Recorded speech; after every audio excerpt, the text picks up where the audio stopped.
Break के बाद स्वागत है आपका सी न्यूज भारत में। वक्त हो चुका है बुलेटिन का। इस बुलेटिन में बात होगी ग्वालियर की, जहां पड़ोसी को उधार दिए 5 लाख रुपए, युवक को वापस मांगना पड़ा महंगा।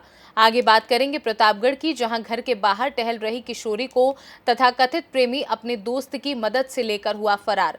साथ ही आगे चर्चा होगी वाराणसी की, जहां ऑल इंडिया फार्मासिस्ट एसोसिएशन के राष्ट्रीय अध्यक्ष शैलेंद्र यादव ने अवैध संचालित मेडिकल पर कार्यवाही करने की मांग की। ऐसी तमाम खबरों पर विस्तार से करेंगे चर्चा। ग्वालियर में पड़ोसी को उधार दिए 5 लाख रुपए, युवक को वापस मांगना महंगा पड़ गया। पड़ोसी ने अपने परिवार के साथ मिलकर युवक की जमकर मारपीट की और झूठे आरोप लगाते हुए थाने लेकर पहुंचे। युवक का कहना है कि उस पर इतने गंदे आरोप लगाए गए कि उसने अपनी जान देने तक के विचार बना लिए, लेकिन माता पिता को देखते हुए उसने यह कदम नहीं उठाया। वहीं युवक ने इसकी शिकायत पुलिस अधिकारियों से की है, जिसे लेकर पुलिस ने जांच कार्यवाही करने का आश्वासन युवक को दिया है। क्या नाम है आपका? मेरा नाम सोनू कुशवाहा नाम है। नई सड़क 52 पैगा में रहता हूँ मैं, ग्वालियर।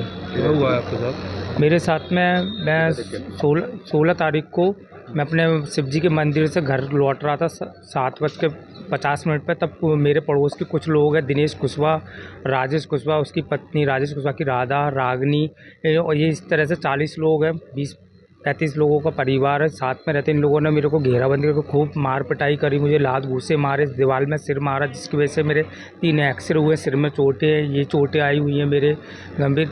और मुझसे मेरा केस चल रहा है, दिनेश कुशवाहा से 5 लाख रुपए लेना है। तो ये केस वापस लेने की बोल रहे हैं कि केस वापस लो तो ये पैसे नहीं देंगे, नहीं तो हमने तुझे झूठे उसमें छेड़छानी के आरोप में, बलात्कार के आरोप में फंसवा देंगे तुझे। इस तरह से ये मुझे मारते हुए थाने तक लेके गए, जिसमें कम से कम 20 नई सड़क से लेकर जनागंज थाने तक 50 कैमरे लगे हुए हैं। पुलिस प्रशासन चाहे तो उस थाने की रिकॉर्डिंग देख सकती कि जो मुझे किस तरीके से लेके गए। पब्लिक पूछ रही थी इन लोगों से, तो इस पब्लिक में इन लोगों ने बोला कि ये चोर है, लड़का लड़कियों को छेड़ता है। मुझे मेरी मतलब जो एक आत्मसम्मान वाली ज़िंदगी थी, इन्होंने इतना ठेस पहुँचाया कि उस दिन मेरी जीने की इच्छा ख़त्म हो गई थी। लेकिन क्या मेरे पापा जी बुज़ुर्ग हैं, घर में मेरे पापा हैं, क्योंकि मुझे उनके खातिर जीना पड़ रहा है, लेकिन मेरे साथ में बहुत गलत हुआ उस दिन। किस चीज़?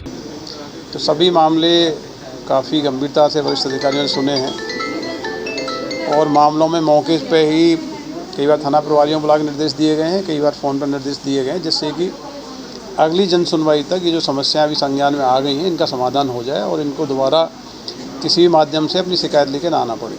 ग्वालियर से सी न्यूज संवाददाता शिवम सिंह चौहान की रिपोर्ट।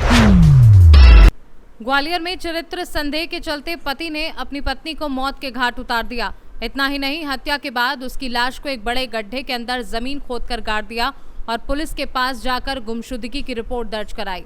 जब मृतका परिजनों ने पुलिस पर पति के खिलाफ दबाव बनाया, तब पुलिस ने पति से सख्ती से पूछताछ की, तब इसका खुलासा हुआ और पुलिस ने गड्ढे को खुदवाकर लाश बाहर निकालकर बरामद की और पीएम के लिए भेज दिया। वहीं पुलिस ने आरोपी पति के खिलाफ कार्यवाही करना शुरू कर दिया है।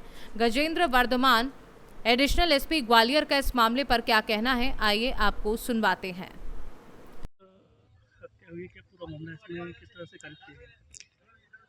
दिनांक 13/7/2024 को थाना बिलवा में एक 35 वर्षीय महिला के गुमनाम प्रकरण दर्ज हुआ था। गुमनाम का प्रकरण उस महिला के पति द्वारा ही दर्ज कराया गया था। जांच के दौरान मुखबिर से जो प्राप्त सूचना हुई है, उसके तहत यह पता चला है कि जो गुमशुदा महिला है, उसकी लाश उसी मतलब पति के ही जो खेत है, वहाँ पे एक कुएं टाइप का जो धंसा हुआ मतलब गड्ढा है, उसमें दफनाई हुई है।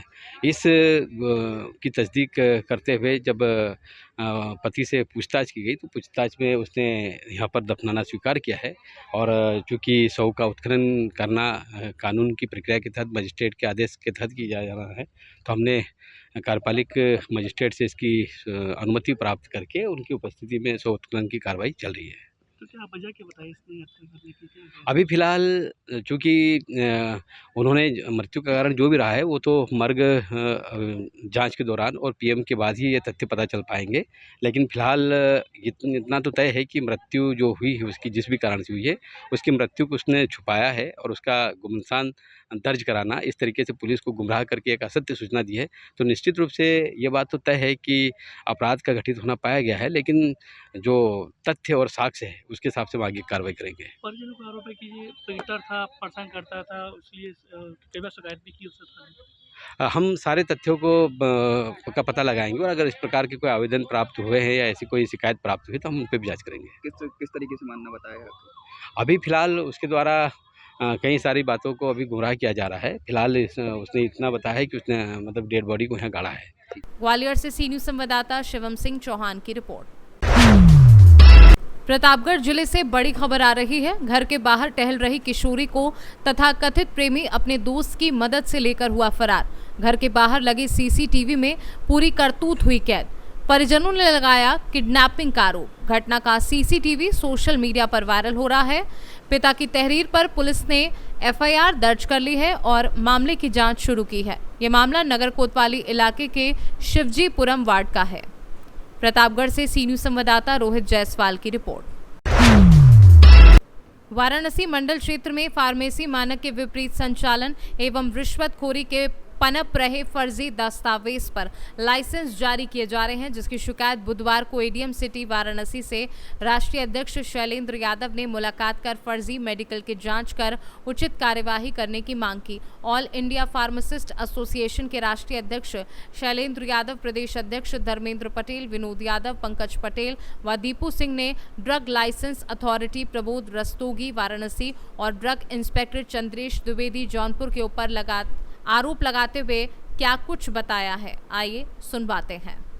क्या मामला आप लोग यहाँ ज्ञापन सौंपने आए हैं? मामला यह है कि हम लोग जो है ऑल इंडिया फार्मासिस्ट एसोसिएशन से हैं।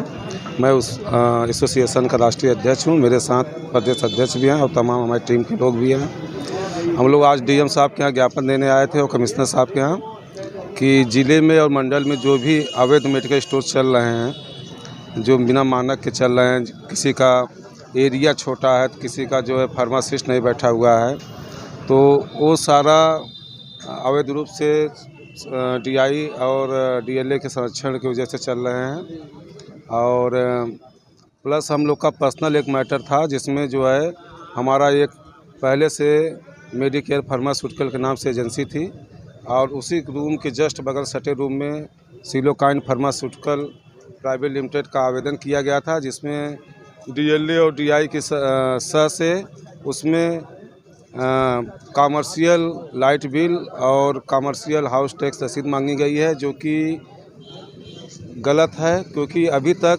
जितने भी लाइसेंस मंडल में जारी हुए हैं या प्रदेश में 90% में कमर्शियल लाइट बिल और हाउस टैक्स रसीद कमर्शियल नहीं लगे हैं। इसकी जांच कराई जाए और हम लोगों को जो है पर्सनली जो है टारगेट करके परेशान किया जा रहा है डीएलए साहब की तरफ से और हमारे डीआई जौनपुर ड्रग्स इंस्पेक्टर की तरफ से। हम लोग जो है डीएम साहब को ज्ञापन दिए हैं वाराणसी में। इस समय हम लोग उपस्थित हैं और कमिश्नर साहब के यहाँ भी हम लोग गए थे, तो ज्ञापन दिया गया है। बताया गया है कि कई फार्मा का मैंने जो है प्रूफ रखा हुआ था, जो दिखाया कि देखिए ये सब इलीगल तरीके से जारी किए गए हैं और हमारे लाइसेंस में इससे बेहतर एथेंटिक जो है डॉक्यूमेंट्स लगा, फिर भी हमारा लाइसेंस जारी नहीं किया जा रहा है। हमें टार्चर किया जा रहा है, परेशान किया जा रहा है। वाराणसी से सी न्यूज़ संवाददाता आशीष मौर्य की रिपोर्ट। फिलहाल के लिए बुलेटिन में बस इतना ही। देश दुनिया की बाकी खबरों को जानने के लिए आप देखते रहिए सी न्यूज़ भारत।